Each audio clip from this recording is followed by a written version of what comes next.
எமோஷனுக்கும் பாடிக்கும் ஏதாவது கனெக்ஷன் இருக்கா? நிறைய பேர் ரொம்ப நாளாக ஒருத்தவங்க மேலே கோபமாக இருப்பாங்க.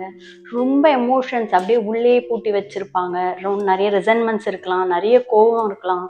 யார் மேலே கோவம்னு பார்த்தா அவங்க அதை பண்ணிட்டாங்க, அதான் என்னால் தாங்க முடியல, நான் இன்னும் அவங்க மேலே கோவமாக இருக்கேன்னுவாங்க. ஆனால் அவங்க யார் மேலே கோவமாக இருக்காங்கன்னா அவங்க மேலே கோவமாக இருக்காங்க. நீங்கள் அவ்வளோ எக்ஸ்பெக்ட் பண்ணீங்கன்னு அர்த்தம். எல்லாராலையும் நல்லதும் பண்ண முடியும், கெட்டதும் பண்ண முடியும். இவங்க 100% நல்லவங்கன்னு யாருமே கிடையாது. இவங்க 100% ரொம்ப மோசமானவங்கன்னு யாருமே கிடையாது. உங்களை எத்தனை பேருக்கு பிடிச்சிரும்? உங்களை எல்லாருக்கும் பிடிச்சிருமான்னு? சப்போஸ் எல்லாருக்கும் ஒருத்தரை ரொம்ப பிடிக்குதுன்னா அவங்களுக்கே உண்மையா இல்லைன்னு தான் அர்த்தம். நான் அவங்க கூட இத்தனை வருஷமா பேசாம இருந்தேன், 15 வருஷமா பேசாம இருந்தேன். அந்த எமோஷனை பிரேக் பண்ணும்போது ஆட்டோமேட்டிக்கா பாடி அதுக்கேற்ற மாதிரி அர்த்தம் அடாப்ட் பண்ணிக்குது.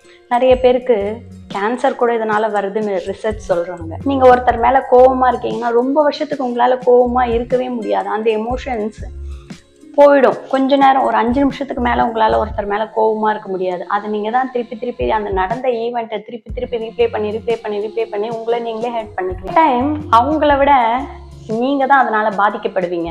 அவங்கள பண்ணதெல்லாம் நீங்க மறந்துருங்க, எல்லாத்தையும் மறந்துருங்கன்னு நான் நிச்சயமா சொல்ல மாட்டேன். கோர்ஸ் அது உங்களுடைய எக்ஸ்பீரியன்ஸ்.